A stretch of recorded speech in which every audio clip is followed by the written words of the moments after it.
Hello, everybody. All right, I'm about to do something that I don't think ever has been done before. And I'm very excited because I think this is a good idea more than anything because we need this. Everybody needs this. Fitness is hard, but when you get into competitive fitness, it just adds another level to it, right? Being a healthy, fit person, by the way, you don't have to compete in anything. You can just enjoy a healthy, balanced lifestyle, work out when you can, more than anything, try to manage your stress levels. But right now, I'm currently 3 months out from my very first ever bodybuilding competition. And I'm so excited because I've been in the gym for over 10 years. I just turned 30. So this is like on my bucket list or on my things that I've been wanting to try to achieve in my next decade, which I'm so excited for. Turning 30, by the way, I can tell you if you're nervous to turn 30, which a lot of people are, and that's valid. It's a whole new decade, a whole new era, and you're getting older, but I feel better at 30 than I did at 27. Health-wise, mentally-wise, financially-wise, spiritually-wise, I genuinely feel better. So don't worry about turning 30. It's gonna happen. Just try to do the best you can. So anyway, hope that helped somebody because I needed to hear that too. But I'm documenting my journey for the next 12 weeks, 3 months up until my bodybuilding competition. I'm not new to the gym, by the way, if I haven't prefaced that already. I'm not new to competing, if I haven't prefaced that already either. I used to be a competitive powerlifter. So I did that from 2017 is really when I started because I did a deadlift competition. 2017 is I was on the FSU weightlifting team.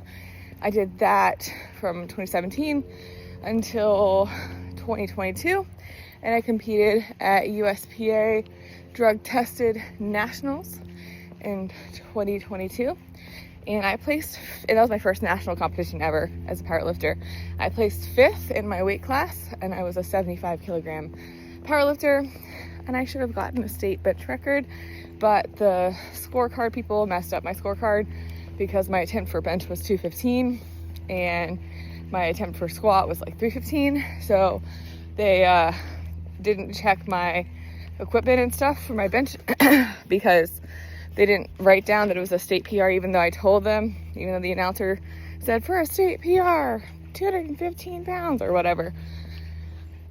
They didn't check my equipment. So they didn't give me the state PR, even though it should have been. Yes, I'm still salty because when you work hard for something and you earn it, which I got that bench cleanly, I should say. But even my coach emailed them and they're like, sorry, unless you have a video of them checking your equipment, we're not going to give you the lift. So that's a word to the wise. If you are going for a state, national, international, world record, whatever attempt, make sure you have it on video that they checked your equipment and everything, or else they won't give you the lift if something messes up or someone forgets to write down something. So I've been around is my point. And I've decided to dip my toe into bodybuilding because I love training till failure. I love volume work. I love working out. My biggest challenge during this is going to be my diet because eating in a caloric deficit is hard, number one. But number two, more than anything, it's kind of bland. You can add all the seasonings and spices in the world, but it's kind of boring. So I'm trying to challenge that notion and that ideology that you have to eat chicken and broccoli. And there's going to be times, and I've already faced it, that I'm going to have to eat chicken and broccoli.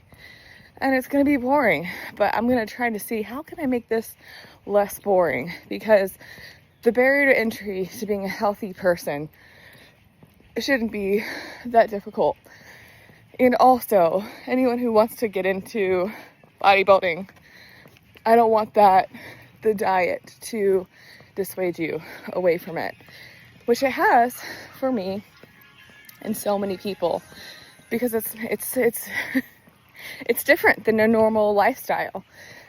Again, bodybuilding can be healthy. It can also be unhealthy. And let me break that down too. So bodybuilding itself is the act of trying to maintain and put on more muscle mass while also losing body fat, to show your muscles, to have them pop out more, right? So you're going to be doing what I'm doing now, probably increasing your cardio, and because you want to have more energy expenditure to burn more calories than normal. Because, and I'm a natural bodybuilder, I should preface with that. I've never done a PED in my life, never want to. The side effects for me are just not worth it. I don't want to lose my voice. Like, I love to sing. That's really the biggest side effect that scares me. So many women lose their voice, and that's so sad.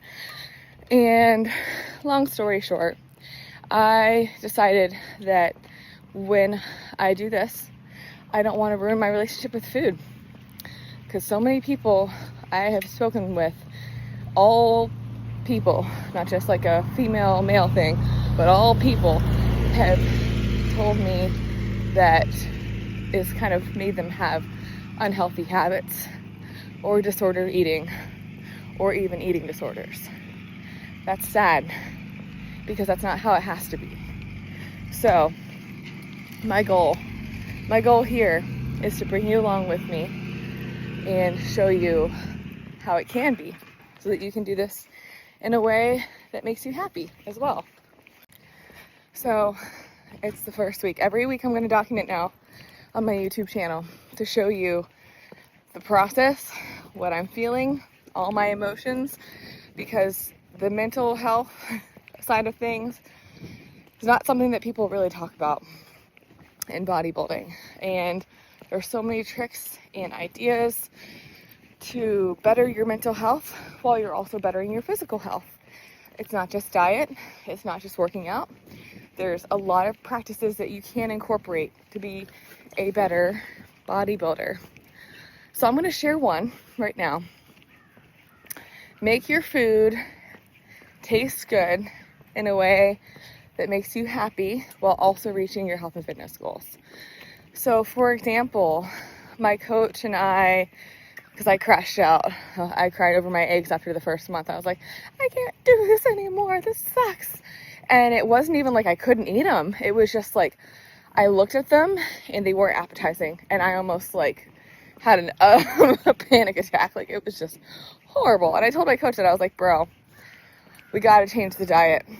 Like, I'm sure that there's a certain diet to look exactly the way you want. But here's the thing. If you cannot sustain something long term, it doesn't matter. If you crash out, it doesn't fucking matter. So, sorry for my French, but I'm just really passionate about the subject. So my thing is, you got to do something that makes you sustain it long term. Because if not, and you crash out, it is like, what's the point, right? And that's, again, horrible, because you put in all this time and energy and probably money into something that is no longer going to help you succeed in your health and fitness goals, or help you reach your end goal, whatever that is. If that's to compete in bodybuilding or powerlifting, or just look healthier or feel better. So I told my coach, hey, I can't eat this meal plan. And it wasn't even because I don't like eggs or protein. I love eggs, I love protein. It was because I cannot eat the same thing every day. I lose my mind. I'm going to try to stay PG. But there's a word that starts with an S, 4 letters. I lose my blank. That goes in the blank, because I lost my blank. I've never lost my groove before, really. So I realized I need to make a change. So I just decided to do macro tracking instead, if it fits in your macros.